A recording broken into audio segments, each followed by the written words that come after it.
É um grande prazer, uma grande honra ter sido convidado para dividir com vocês um pouco da minha experiência, daquilo que eu aprendi ao longo dos últimos anos e um pouco também da minha história. O meu objetivo em ter aceitado esse convite é através desse compartilhamento de informações e de experiências, de alguma forma, poder colaborar com essa fase que você está, essa fase tão importante e crucial da sua vida, onde você está se preparando, se qualificando e ainda decidindo para qual direção você vai seguir na sua vida e na sua carreira. Eu espero realmente que a minha experiência seja importante para você e colabore de alguma forma com as suas decisões futuras.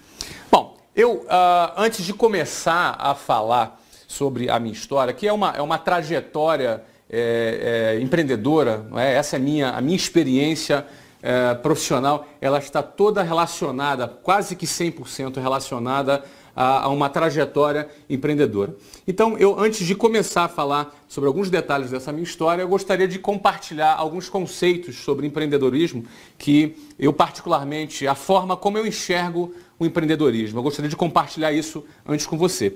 A primeira dessas características é que todo empreendedor, ele tem uma meta, ele tem objetivos, ele tem sonhos. Sem exceção, todo empreendedor, se a pessoa não tem meta, não tem objetivo ou não tem sonhos, você pode ter certeza, essa pessoa não é uma pessoa empreendedora. Bom, a segunda segunda característica que tem um empreendedor é que ele tem a coragem de assumir riscos. Nós vivemos numa sociedade onde o culto à estabilidade ela é muito difundida, muito difundido esse culto à estabilidade. A estabilidade era uma sensação fictícia. Às vezes você tem uma vida estável, vem um terremoto, vem uma catástrofe natural, não é? Vem uma morte na família. Nós não temos controle sobre tudo que acontece ao nosso redor. Por isso a estabilidade ela não existe. Então, num cenário onde as pessoas buscam um ambiente mais seguro, isso não colabora para essa segunda característica de um empreendedor, é que ele precisa ter coragem de correr riscos.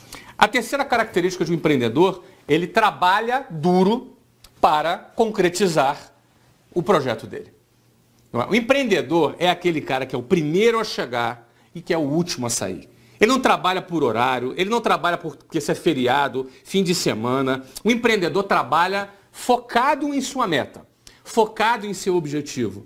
Não é? Não adianta nada ele ter uma visão fantástica de um negócio e não ter a coragem para botar ele em prática. Mas também não adianta nada, ainda que ele tenha tido a visão de iniciar o seu projeto e tenha tido a coragem de dar o primeiro passo, não adianta nada se ele não tiver a disposição de trabalhar duro para concretizar aquele projeto. Eu enxergo o empreendedor dessa forma, alguém que ele tem a meta, objetivos e sonhos, coragem de assumir riscos e de trabalhar duro para concretizar o seu objetivo. Acontece que quando nós chegamos nessa sociedade, e a gente precisa se adequar a essa sociedade, a gente começa um processo de padronização. Todas as crianças, elas entram nesse processo de padronização. A sociedade, nós chegamos numa sociedade que ela já era dessa forma, ela já era desse jeito. Então a gente precisa se padronizar, entrar dentro dessa caixa, dessa sociedade. Eu considero muito importante a gente ser educado, a gente saber viver em sociedade, a gente saber lidar com várias pessoas, respeitar o espaço das outras pessoas, respeitar as leis. Tudo isso é fundamental. Mas quando essa padronização, ela extrapola esse campo social e passa a invadir a sua própria identidade de empreendedor, e ela passa a anular as suas decisões empreendedoras, o seu ímpeto empreendedor, o seu instinto de coragem, de assumir riscos, o teu instinto de sonhar e querer trabalhar duro para realizar. Quando essa padronização começa a entrar nesse ambiente, você começa a se transformar numa pessoa diferente da sua própria essência. E quando você permite que as suas escolhas sejam padronizadas, os seus resultados serão padronizados. As suas decisões deixam de ser decisões empreendedoras e passam a ser decisões padronizadas. Então, eu quero começar assim, contar um pouco da minha história para você, com esse pano de fundo. Com você tendo a consciência que existem decisões empreendedoras e decisões padronizadas. Quando a nossa vida ela passa a ser formada por decisões padronizadas, logo, os nossos resultados serão resultados padronizados.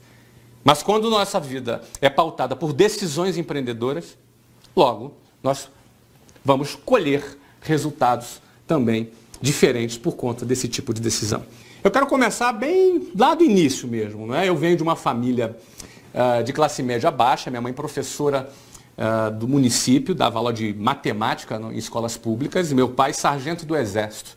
Ou seja, os dois juntos tinham uma renda baixa que nos encaixavam, essa renda nos encaixava ali dentro da classe média baixa. Eu vim da periferia do Rio de Janeiro, não sei quantos conhecem aqui, mas o bairro onde eu fui criado por toda a minha vida é o bairro Jabur. O bairro Jabur é depois de Bangu, perto de Santíssimo, Senador Camará. É uma zona ali no meio de várias favelas. Favela do Sapo, Cavalo de Aço, Marco 7. Várias favelas ali na zona oeste do Rio de Janeiro, uma das regiões mais pobres do Rio, não é? Dominadas ali por tráfico de drogas. Uma região bastante complicada, com gente muito agradável, gente boa, mas gente sofrida. Não é? Sofrida pelo transporte público, pelo sistema de saúde precário que o governo, infelizmente, oferece para toda a população. Eu nasci nesse contexto. Né? Nasci ali em classe média baixa, num apartamento de aproximadamente 70 metros quadrados. Era meu pai, minha mãe, eu, 2 irmãs e a minha avó. Éramos 6 pessoas ali naquele apartamento do bairro Jabur. Eu sempre estudei em escolas públicas, sempre estudei. Desde a minha primeira série, eu fui estudando até para frente, eu estudei em escolas públicas. E nesse contexto, quando eu estava na 8ª série, a minha mãe me tirou da escola, daquela escola pública, e me matriculou num colégio particular, que a gente considerava ser um colégio mais forte, que me ajudaria a me preparar para um concurso público que eu faria, que eu tinha o desejo de fazer na ocasião para entrar na Marinha. Não é? Eu quis fazer aqueles concursos para as escolas militares, o Colégio Naval, a EPICAR e a SpaceX. Eu queria ser oficial das Forças Armadas, em especial oficial da Marinha. Essa era uma meta que eu tinha, era um objetivo que eu tinha, era aquilo que eu entendia onde eu poderia ali explorar o meu potencial, onde eu poderia ser bem sucedido, que era uma coisa que eu tinha um desejo muito grande. Eu queria dar certo, não é? Eu entendia que ali seria, para mim, um caminho que eu poderia explorar o meu potencial. Bom, eu fui fazer esse concurso. O concurso, na época, era um concurso bem difícil. Era um concurso que eram cerca de 200 a 300 mil candidatos, alguma coisa assim, para apenas 200 vagas. Ou seja, era um concurso que, por vaga, eram cerca de 1.000 a 1.500 pessoas disputando por vaga. Fui lá eu me preparar para esse concurso. Bom, resultados. Eu não só não passei naquele concurso, como quase fui reprovado na 8ª série, porque era muito mais forte do que aquele conteúdo que eu estava acostumado ao longo da minha vida. Então, ralei ali, consegui passar de ano, pelo menos, mas não consegui ser aprovado. Eu estou contando essa história para você porque esse momento foi um momento muito importante para mim. Porque eu tive que tomar uma primeira decisão, e foi uma decisão minha, e eu tive que convencer os meus pais. E que talvez fosse a minha primeira decisão não padronizada. Talvez fosse a minha primeira decisão empreendedora. Embora eu tivesse apenas 13 anos de idade, não tivesse a consciência disso, mas o meu instinto, o meu ímpeto, eu tinha um objetivo. Meu objetivo era ser oficial das Forças Armadas. E estava disposto a trabalhar duro para isso. Mas para isso eu tinha que tomar algumas decisões corajosas. A primeira delas foi quando eu não fui aprovado nesse concurso. Eu pedi para os meus pais: olha, eu não quero seguir no ensino médio. Não quero, eu quero parar esse ano. Porque o meu objetivo é entrar nessa escola para ser oficial das Forças Armadas. Para isso, eu teria que fazer o concurso no outro ano. Aquele concurso acontecia uma vez por ano. Então, se eu entrasse já no primeiro ano do ensino médio, eu já estaria deixando de lado aquele meu objetivo. Porque o Colégio Naval ele é equivalente ao ensino médio. Depois tem a Escola Naval, com mais 4 anos equivalente ao curso superior, e a pessoa sai oficial das Forças Armadas. E era aquilo que eu queria, aquela era a minha decisão, aquele era o meu objetivo. Eu convenci os meus pais a não me matricular no primeiro ano do ensino médio, para que naquele ano eu me dedicasse a estudar mais uma vez para aquele concurso. Né? Eu entendi que se eu me preparasse mais um ano, eu teria muitas chances de conquistar uma daquelas 200 vagas dentre os mais de 200 mil, ou quem sabe 300 mil candidatos. Eu só não me lembro se é 200 ou 300 mil candidatos. Bom, assim foi, meus pais me deram um voto de confiança, me permitiram que eu fizesse aquilo. Eu me matriculei num curso para me preparar e ralei pra caramba aquele ano. Estudei bastante, estudei como eu não tinha estudado minha vida inteira. Estudei fim de semana, de noite, eu me superei. Na minha referência, eu acho que eu tinha me superado. Chegou no final do ano, resultado. Qual foi o resultado? Eu não passei de novo. Mais uma vez, eu não passei.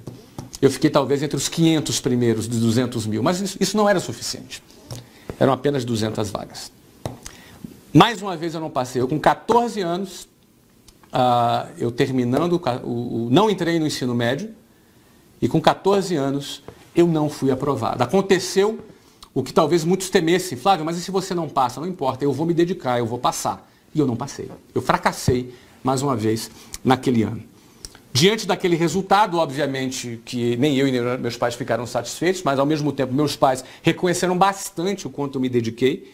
Talvez não o suficiente, mas eles viram o quanto, para um garoto de 14 anos de idade, o quanto eu tinha me dedicado ali naquele objetivo, mas eu não fui bem sucedido. Embora, tendo ficado entre os 500 primeiros, já foi um excelente resultado. O que eu fiz no final daquele ano? Eu falei para os meus pais, eu quero fazer mais uma vez, eu vou fazer mais uma vez esse concurso. Eu vou passar, no próximo ano eu vou passar. Ah, mas você pode então, se matricula no primeiro ano do ensino médio e você, em paralelo, você faz o curso e faz o concurso. Porque se você não passa, você tem pelo menos garantido aqui que você está, né, no primeiro ano do ensino médio, para você não atrasar um ano na sua vida. Não é? E o meu conceito era muito certo, eu era muito convicto. Atrasar um ano na minha vida era eu fazer o que eu não quero, porque eu queria atingir aquilo que eu queria. Aquele era a minha meta, era meu objetivo, era meu sonho. Eu passando naquele ano, não faria nenhum sentido aquele ano, eu teria que voltar igual. Não, mas se você não passa?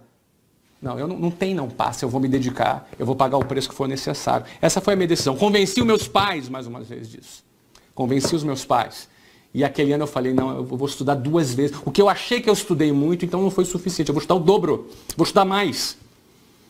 Eu vou pegar pesado, eu vou estudar mais. Eu tinha agora 14 anos. E o que aconteceu?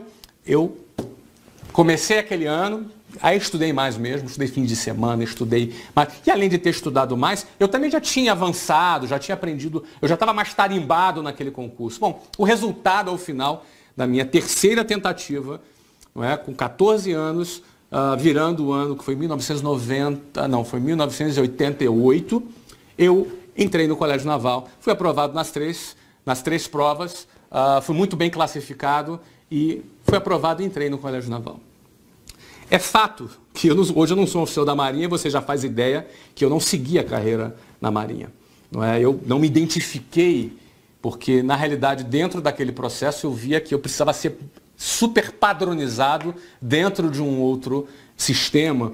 E realmente essa coisa de me sentir padronizado instintivamente já não me fazia bem. Eu não me adaptei com a vida militar e acabei saindo. Tive excelentes experiências, tenho grandes amigos na Marinha, mas acabei saindo. Mas o que eu trago daquela situação é que eu, aluno de escola pública, eu, aluno que recebia um conteúdo num nível bem mais baixo que os outros alunos das melhores escolas, me dedicando, ralando, correndo riscos, eu era capaz de atingir um objetivo. Eu tinha metas, objetivos e sonhos, eu tive a coragem de assumir riscos e eu trabalhei duro para concretizar aquele objetivo. Aquele foi o meu primeiro empreendimento ali, eu me entendendo por gente, não é? Não eu como espermatozoide. Ali eu me entendendo por gente, aquele ali foi um grande empreendimento e me trouxe muitos ensinamentos. Eu entendi que eu era capaz de conseguir aquilo que eu queria. O que eu quiser, eu sou capaz.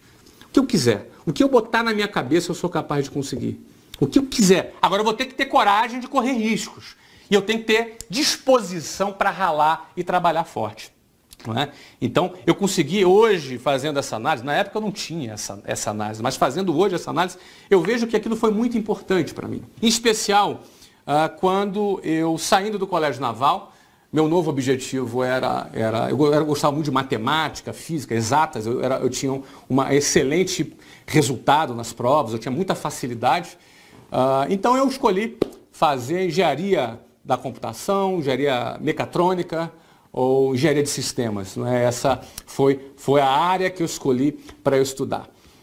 Eu fiz lá para a USP, para mecatrônica, para a Unicamp, para engenharia de computação e na UF, para ciência da computação. UF lá no Rio de Janeiro. Então, assim, eu entendi na época qual é a melhor faculdade que tem. A USP é boa, a Unicamp é boa, e eu não tinha nem hipótese de pagar uma faculdade, minha família não tinha nenhuma condição de pagar a faculdade para mim.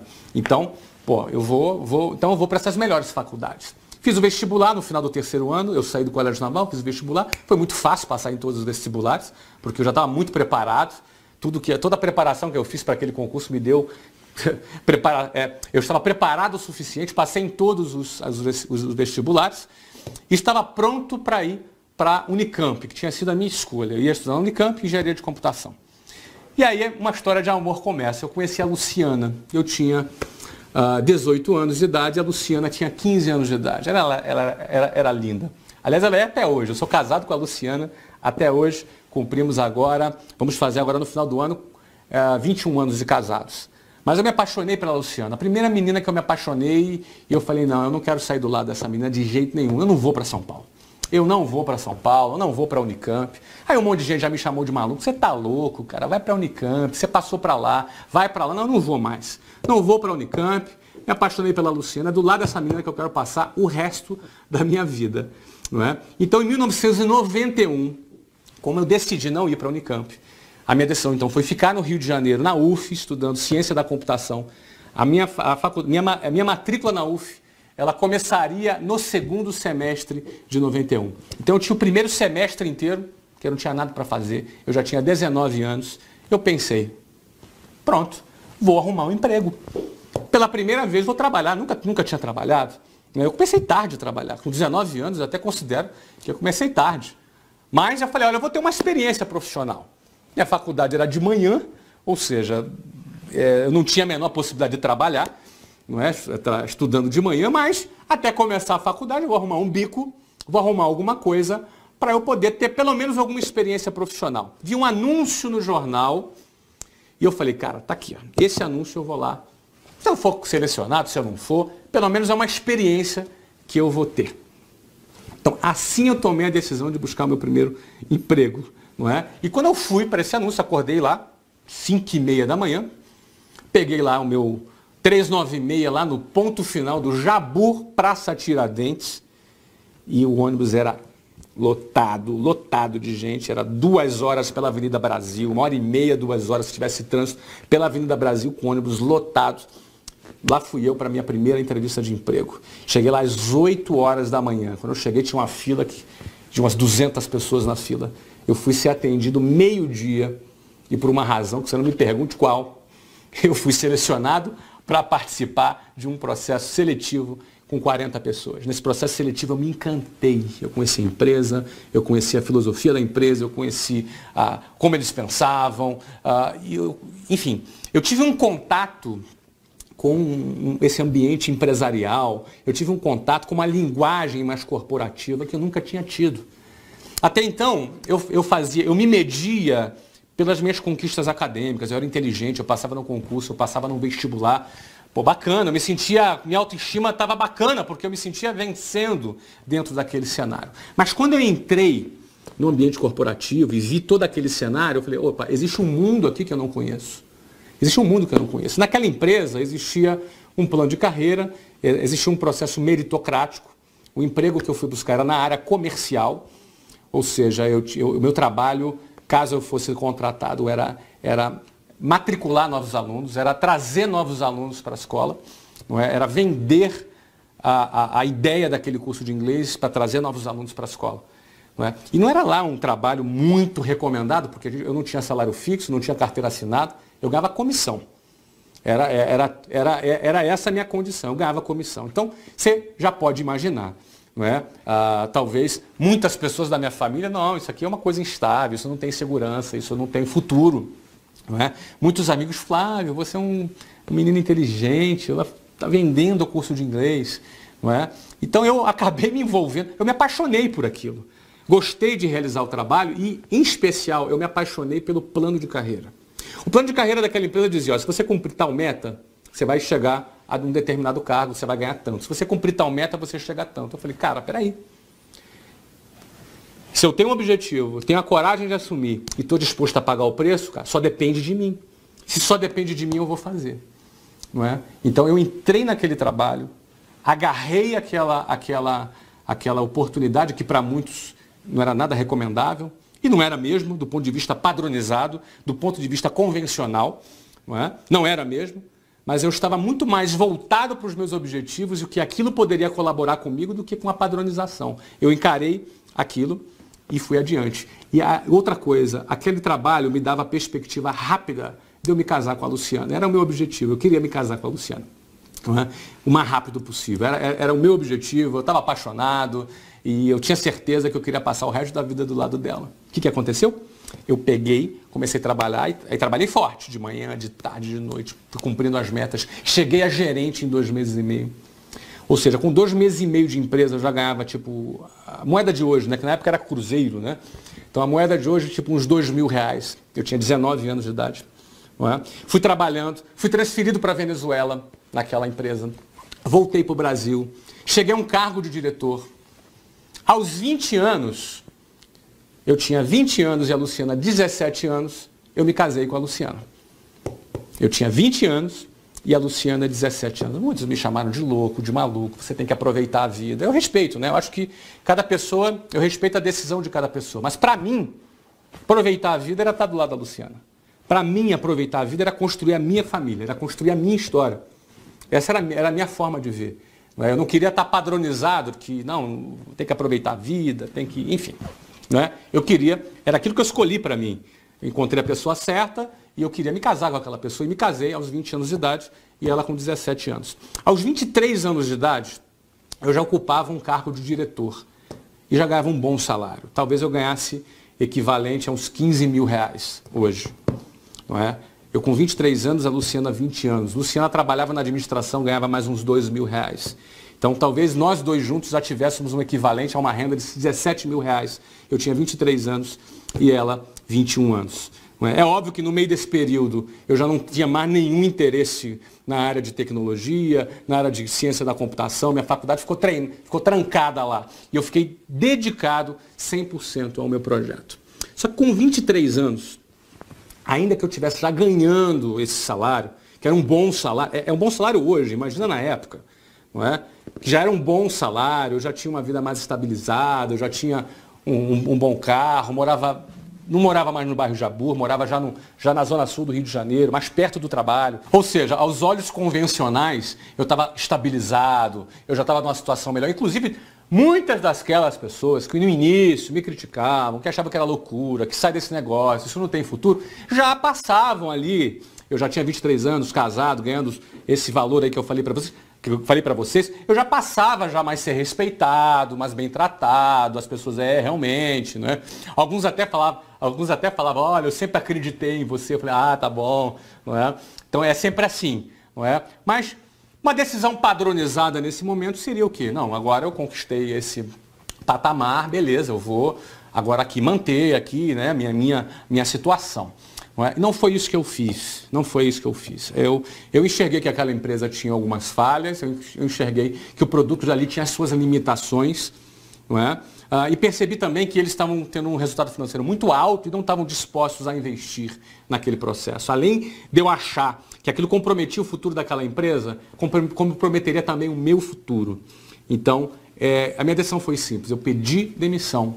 Eu saí daquela empresa depois de trabalhar quase 4 anos, ganhando muito bem, não é, para abrir o meu próprio negócio. Então, no dia 3 de abril de 1995, a primeira unidade, a primeira escola da WhatsApp foi inaugurada no centro do Rio de Janeiro, na Rua da Alfândega, na esquina, com a Avenida Rio Branco. Foi a minha primeira empresa, a WhatsApp, que hoje acabou se tornando líder no setor de ensino de inglês para adultos, mas na época eu tinha 23 anos de idade, a Luciana tinha 20 anos de idade e nós fundamos aquela empresa que aquilo ali passou a ser a nossa meta, nosso objetivo e nosso sonho, que era criar a maior rede de ensino de línguas do Brasil para adultos. Essa era a nossa meta, não é? Então, nós, e além dessa ser a nossa meta, nós tivemos a coragem de pedir demissão e sair daquela empresa, sem nenhuma garantia.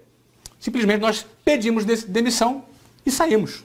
Nós já éramos casados, tínhamos aluguel para pagar, tínhamos contas para pagar, tínhamos responsabilidades para pagar, mas nós tínhamos uma meta, um objetivo e um sonho e reorganizamos a nossa vida, reduzimos nossas despesas, peguei meu carro bacana, vendi, peguei um carro mais simples, não é? Então, reorganizamos a nossa vida para iniciar um novo projeto. Nós tivemos a coragem de iniciar esse novo projeto e eu me dispus a ralar, a trabalhar da mesma maneira que eu estudei para passar naquele concurso quando eu tinha entre 13 e 15 anos de idade. Era a mesma coisa, era o mesmo DNA, era o mesmo conceito. E eu acreditava que eu era capaz de fazer. Não é? Podia estar tudo errado. Eu podia me endividar todo. Podia. Não tinha nenhuma garantia. Mas eu planejei e nós tivemos a coragem de meter a mão na massa. Eu digo isso porque para montar uma escola, naquela época, você precisaria de uns 180 a 200 mil reais. Eu não tinha esse dinheiro. Nem meus pais poderiam me ajudar, porque meus pais não tinham a menor condição. O apartamento que eles moravam custavam cerca de 30 mil reais. Ou seja, praticamente não garantia nenhum aluguel. Não é? Então, eu tinha ali um desafio pela frente. Em primeiro lugar, eu tinha que alugar um imóvel. E o imóvel para uma escola, eu precisaria de pelo menos uns 400 metros quadrados bem localizados. Nós alugamos um imóvel na Avenida Rio Branco, ali na esquina na Rua da Alfândega, esquina com a Rio Branco, de 437 metros quadrados. Eu tinha que achar um louco que ao ouvir a minha história de um moleque de 23 anos de idade, que o cara acreditasse e alugasse o imóvel para mim. Você sabe que isso não é fácil. Até para você alugar um apartamentozinho pequenininho, te pedem trilhões de garantias. Eu levei muitos nãos. Levei não a imóveis, imobiliárias, que não deram nem atenção para mim. Até que eu achei um maluco, um louco, que ouviu a minha história, acreditou e alugou o imóvel para mim. Eu tinha um amigo que ia ser meu sócio e tudo que ele tinha que fazer era vender um Voyage, na época ele tinha um Voyage 86, era um carro já velhinho já, para ser o meu sócio. Uma semana antes ele amarelou, ficou com medo de perder o Voyage dele. Ele amarelou e falou, Flávio, não vai dar, saiu fora, eu fiquei sem dinheiro e agora o que eu vou fazer? Fui lá conseguir 20 mil reais, 10 mil no meu e 10 mil no da Luciana. 20 mil reais no cheque especial, pagando 12% de juros ao mês. Isso não é nada que eu recomende para ninguém, mas foi o recurso que eu tive para poder iniciar o meu negócio. E é óbvio, 20 mil reais não era suficiente, né? Porque logo no outro mês tinha que pagar salário, logo no outro mês tinha que pagar aluguel, tinha que pagar energia, todas as despesas, não é? De 20 funcionários que inicialmente a escola teve. E aí, o que contou? O meu trabalho e a disposição de trabalhar. A gente tinha que vender, a gente tinha que captar novos alunos, a gente tinha que prospectar novos alunos. Né? Com o dinheiro da matrícula, com o dinheiro das mensalidades, eu tinha que pagar todos os meus compromissos. Aí, e se não captasse aluno? E se não tivesse dinheiro? Não tinha dinheiro para pagar? Simples assim. Mas na minha cabeça não existia essa possibilidade. Pode parecer estranho para você, mas eu já trabalhava há 4 anos nesse trabalho de prospecção de novos alunos. Eu estava bastante confiante que eu era capaz de fazer isso. E nós fizemos. Nós colocamos mais de 1.000 alunos na primeira escola, né, que foi mais do que suficiente para poder a gente pagar todos os nossos compromissos. E ainda aos 9 meses, maio, junho, julho, agosto, setembro, outubro, novembro, dezembro, 8 meses. 8 meses mais tarde eu abri a segunda escola. Nós abrimos a segunda escola em São Paulo, dessa vez na Avenida Paulista, um dos metros quadrados mais caros do Brasil. Ou seja, pelo menos 4, 5 vezes mais caro o aluguel lá na Avenida Paulista do que nessa da Rua da Alfândega. Também não foi fácil achar um maluco que alugasse um imóvel para um moleque de 23 anos de idade. Não é? Que tinha um projeto, que tinha uma escola no Rio de Janeiro. Já tinha uma história, mas não importa, eu estava chegando em São Paulo. E a gente escolheu a Avenida Paulista porque ali estava o nosso público, público adulto. Pessoas que precisavam aprender inglês mais rápido, por razões profissionais. Era naquele ponto que a gente queria. Foi ali que a gente planejou. Encontramos um outro louco, alugou um imóvel para nós e botamos mais de 1.500 alunos no primeiro ano. E essa escola foi uma das escolas que gerou mais receita para a nossa rede. Nós chegamos a faturar $500 mil por mês nessa escola, que foi onde nós geramos caixa para a expansão da nossa rede nos 3 primeiros anos. Nos 3 primeiros anos, ou seja, entre 1995 e 1998, nós abrimos 24 escolas próprias. Eu e a Luciana abrimos 24 escolas. Rio de Janeiro, São Paulo, Goiânia, Salvador, Maceió, Belo Horizonte, Curitiba, Porto Alegre, enfim. Não é? Eram 24 escolas localizadas nas principais capitais do Brasil nos 3 primeiros anos de nossa empresa. Ou seja, foi um crescimento meteórico, rápido, um sucesso metodológico, porque nós trouxemos para o mercado um conceito de inglês para adultos. Naquela ocasião, as escolas de inglês eram muito focadas para crianças e adolescentes e a gente revolucionou, a gente pensou fora da caixinha e criou um modelo de ensino voltado para o público adulto que desse à pessoa um resultado mais rápido. Porque o adulto não quer ser professor de inglês, então ele não precisava ficar 7 anos, 10 anos estudando inglês. Ele queria falar, conversar, se comunicar, que essa é a proposta que a WhatsApp tem e por isso que ela hoje matricula um novo aluno a cada 5 minutos. Hoje é matriculado na WhatsApp. E nos anos de 2009 e até 2012, não é? A WhatsApp abriu uma nova escola a cada 2 dias. Então essa é a história da WhatsApp, essa é a história dessa primeira empresa que eu fundei. Com base em uma série de decisões que não eram padronizadas. Não era padronizado eu largar minha faculdade em Campinas para ficar no Rio, não era padronizado eu trancá-la para poder me dedicar a vender curso de inglês, aí eu me casar com 20 anos, aí eu abri uma escola deixando um salário de R$15 mil. Não era padronizado a gente partir para abrir 24 escolas em 3 anos, ou seja, uma nova escola a cada 45 dias. Não é? Eu acredito que entre decisões empreendedoras e decisões padronizadas, a escolha entre esses 2 tipos de decisões é que vão definir que tipo de empreendedor nós vamos ser. Porque eu já te falei, empreendedor todos nós somos. Todos nós somos empreendedores. Mas se nós vamos mais longe ou se nós não vamos tão longe assim, vai ser resultado do tipo de decisão. Se é uma decisão empreendedora ou se é uma decisão padronizada. Não é? A WhatsApp foi vendida agora, no mês de abril de 2013 para Abril Educação, numa transação bilionária. Né? Isso é uma coisa pública, saiu em vários jornais, saiu em várias revistas. Não é? A concretização desse negócio, a realização do lucro desse negócio foi feita após 18 anos, não é? Entre 1995 e 2013. 18 anos mais tarde, a WhatsApp e todo o grupo Omets, que foi o grupo de empresas que eu dirigi e fundei, que a WhatsApp é apenas uma dessas empresas, talvez a mais famosa, a que se tornou mais conhecida, não é? Mas esse grupo foi vendido, incorporado pelo Grupo Abril, que para um empreendedor, quando a sua empresa ela é vendida, é porque o mercado passou a ver valor nessa empresa. Ou seja, o ápice da realização de um empreendedor é quando ele cria um negócio e aquele negócio despertou interesse no mercado e ele é vendido. Eu hoje tenho 41 anos de idade, finalizei esse ciclo ali com as empresas relacionadas à educação de línguas, escolas de línguas, não é? E agora? Eu tenho 41 anos, então agora é hora da gente dar um tempo, vamos agora acalmar, vamos passear, quem sabe me aposentar. O que vocês acham? Tem uma outra coisa, empreendedor nunca se aposenta. Empreendedor é um cara que gosta de viver, gosta de realizar, entendeu? Ele não trabalha simplesmente por dinheiro, até porque já faz muito tempo, desde quando já a nossa empresa estava em desenvolvimento, não era já por razões financeiras, não é? Eu particularmente gosto muito de lidar com jovens, gosto muito de lidar com pessoas e acredito que a nossa experiência e o que a gente já viveu pode ajudar e colaborar com muitas pessoas.